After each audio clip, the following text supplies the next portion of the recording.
Week 7 of the fantasy football season. Here's tight end start sits every matchup. This week, first matchup, Thursday night, Denver Broncos at the New Orleans Saints. Adam Trautman, we haven't seen much from him or Greg Dolchik this season.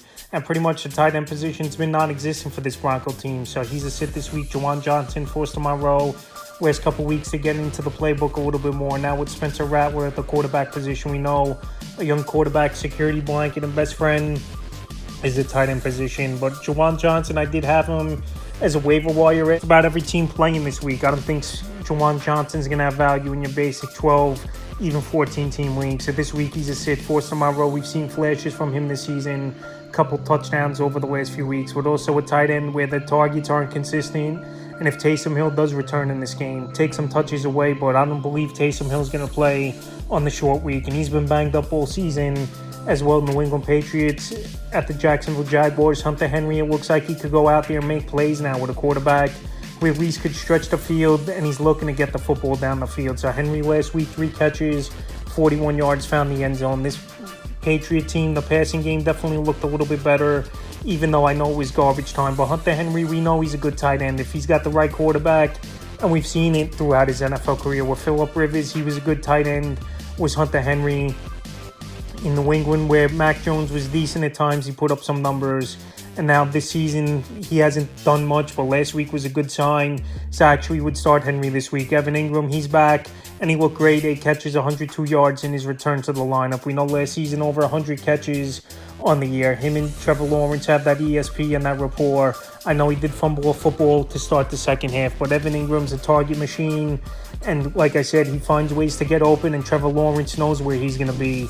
He's a start. Detroit Lions at the Vikings. Sam Laporte, I know he had a 52-yard touchdown this week at the Dallas Cowboys, but besides that, he didn't do much in that game, and his numbers have definitely taken a big hit this season. But this is an explosive offense. This is a ball game where it could be a potential shootout between two division rivals. And Sam Laporte, even though the numbers haven't been elite, he's still a startable tight end week in and week out. Definitely a bust where fantasy owners did take him. Late second, early third round, Johnny Munter sit in this one. We'll see if TJ Hawkinson returns sooner than later after he's been out and off the PUP at least, trying to get back into action for this Minnesota Viking team, because we know TJ Hawkinson's one of the best tight ends over the last couple seasons in fantasy football. But this week, I don't believe he'll return just yet. So Munter sit, Tennessee Titans at the Buffalo Bills. Chigga Kwangwo, he's been up and down throughout his NFL career. But this Titan offense, I don't trust anyone week in and a week out option for fantasy owners besides Tony Pollard. So Kwangwo, we have to see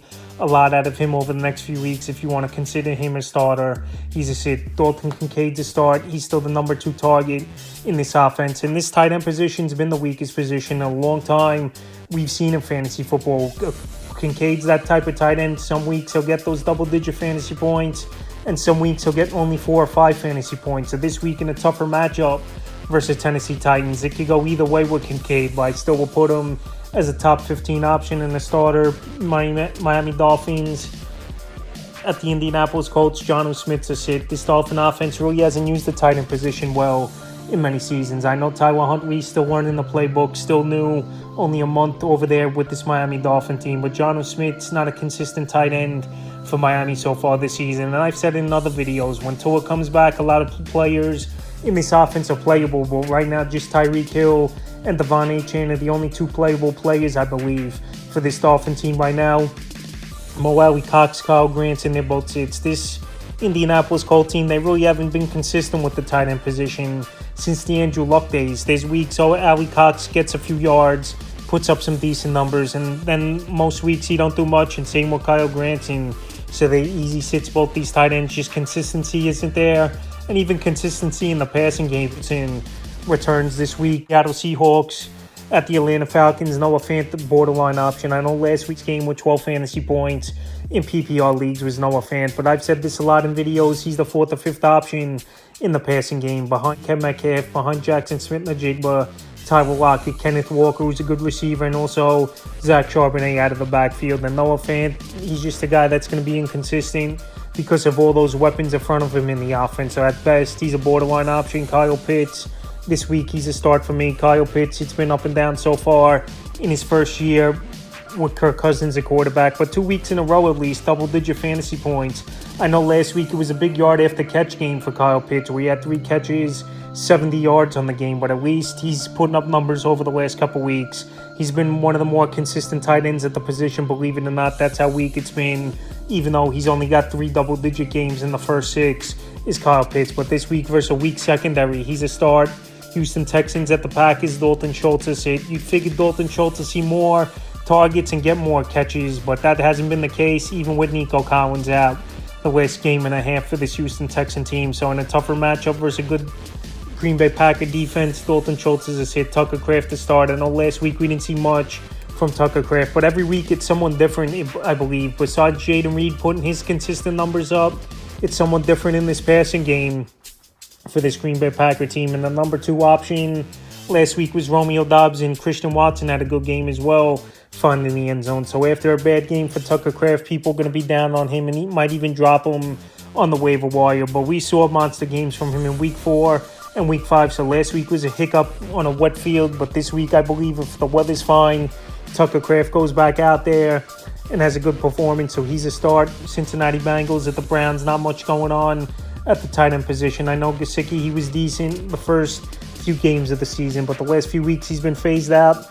of this offense in terms of targets and making plays. And last week had a goose egg with T. Higgins back in the lineup. He's playing great football. And Eric Gold Jr. has been stealing some snaps as well from Mike Gesicki, but he hasn't done much as well, especially the last 2 weeks. And the last 2 games for Eric Gold, 3 fantasy points in both games. Versus the Ravens in week 5, 3, and week 6 versus the Giants 3. Now, the Joker was sit for me this week. There's no one in this Cleveland Brown offense I really have obviously confidence in. I've been struggling all season to move the football down the field and make plays as this Cleveland Brown team. And the Joker, he's been banged up for the majority of the season with a hamstring injury. So this week, I know it's not that bad of a matchup for David Njoku and this Brown team versus a pretty weak Cincinnati Bengal defense, even though last week they went out there and had a good game. But still, Njoku, he's a sit for me this week. Philadelphia Eagles at the Giants, Grant Calcaterra, he's a sit for me. I don't think Dallas Goedert's going to play in this game. He had a hamstring injury and quickly was ruled out of that ball game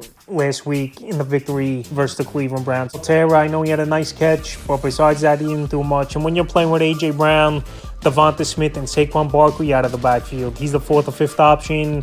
And now, especially with Goddard out, I don't think they're going to really look his way and use him more as a blocker and just someone who's going to run non-impact routes. Theo Johnson is it. I know that he's getting more into this offense and then more into the playbook. And it's a good youth movement over there for the New York Giants. We've seen Tracy break out the last couple games. We saw Malik Neighbors before he went down with injury, one of the best receivers in the league so far. And Wan'Dale Robinson has been solid as well over the last few weeks. But Theo Johnson, a little bit more we have to see out of him. But like I said, the last 2 weeks, he's gone out there and had his best 2 games. Week 5 at Seattle, 9.80 fantasy points. And last week versus the Bengals, 3 catches, 30 yards.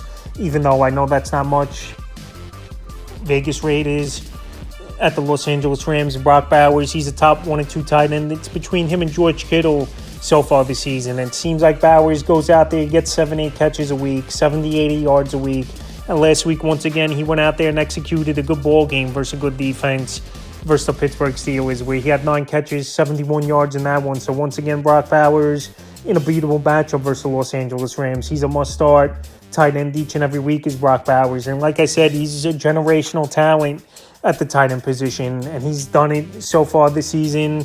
Colby Parkinson, Tyler Higbee possibly could return in this game, but we got to see the role of Tyler Higbee if he does come back off the PUP list for this Los Angeles Ram team, where the target date a few weeks ago was week 7. Both tight ends, even in a good matchup, you have to take a wait-and-see approach to see who's playing the most snaps and who's getting targets, so they both sit.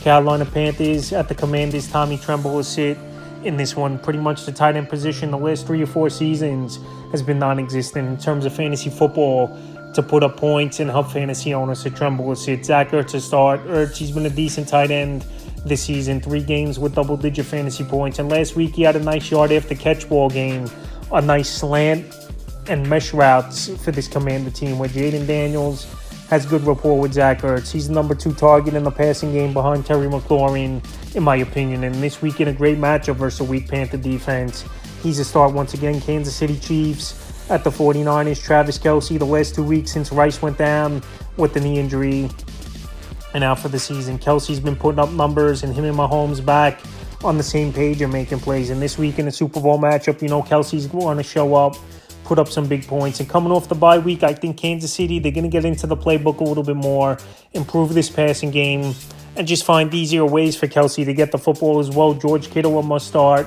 He's been the best tight end. Him or Brock Bowers, like I said, this season.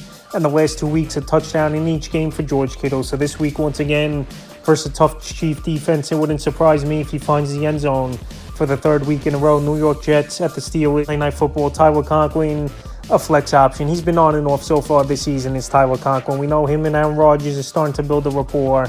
He's a pretty decent route runner at the tight end position and a good yard after catch player as well as Tyler Conklin. So this week in a tougher matchup, Steelers, one of the better defenses in the league. I think Tyler Conklin at best is a borderline option. Pat Freiermuth is a start for me. I know last week he didn't do much, only 2 catches, 16 yards, but that was just a ball game with a run-heavy ball game. Najee Harris had over 20 touches. Jalen Warren, he returned to the lineup. He had a decent workload. And Justin Fields, he ran the football a little bit more, including 2 running touchdowns for him in that ball game. So I think Freiermuth in a game where this Jet defense is going to try to stop the run and have Justin Fields try to beat him and pass the football out of the pocket. I think Freiermuth bounces back after the lousy 2 for 16-yard performance ball game. Baltimore Ravens at the Tampa Bay Buccaneers. Last 2 weeks now, Mark Andrews, he's getting things going. Last week, a nice game for Andrews. 3 catches, 66 yards, and he found the end zone. And Andrews, maybe he wasn't 100% the first month of the season, but like I said, the last 2 weeks, 9 or more fantasy points in PPR leagues. So if some fantasy owners were patient and waited Andrews out to see if he could improve and get better, now it's paid off a little bit. So this week in a matchup at the Tampa Bay Buccaneers, where their defense really hasn't been great, they've been winning shootouts this season for the most part. Mark Andrews is a start. Isaiah Likely, a sit for me in this one. Likely, besides that monster Week 1 performance, we haven't seen much from Likely. I know he had 2 touchdowns in the Week 5 ball game and the victory in the comeback game versus Cincinnati Bengals, but it was only 3 catches, 13 yards, 2 touchdowns. And then last week, non-existent as well versus the Commanders. 2 catches, 27 yards. So Likely, like I said, besides Week 1, his numbers haven't been there. He's an easy sit for fantasy owners. Otten a sit for me as well in this one. I know Otten's been decent, 7-8 fantasy points over the last couple weeks, but he's the third or fourth option in this offense. And now if they found something in the running game with Sean Tucker and Bucky Irvin going forward, is this Tampa Bay Buck team, I don't believe they're going to really rely on Otten for targets. When you got Mike Evans and Chris Godwin, target monsters and wide receivers that get open the whole game, it's tough for Baker Mayfield not to look those players' way. He's just not going to force feed Cade Otton when those guys get open idea of the ball game. So Cade Otton is sitting the second of the doubleheader on Monday night once again. Chargers at the Arizona Cardinals. Hayden Hurst will this week. They've been non-existent this season in the passing game. Hayden Hurst left last week's game with a groin injury. We don't know if he's going to play in this one. And will this week, yeah, he had a decent game. 4 catches, 26 yards in that one. But he hasn't been an option. And pretty much this Charger team's built on defense and running the football. And pretty much Ladd McConkey being the only option. And Quentin Johnson has been all right on and off this season, paying dividends at least for minimum value in fantasy football. And now to Trey McBride, he's a start each and every week. Last week, a big ball game for McBride in that one for 90 yards receiving. And McBride, he was a top 2 or 3 tight end off the board in most fantasy drafts because of the upside. And now if Marvin Harrison is out of this game, he's going to get peppered with targets like we saw last week when Harrison left with the concussion. And Trey McBride's a matchup nightmare and one of the better tight ends in fantasy football and pro football. This tight end starts sits every matchup for Week 7 of the fantasy football season.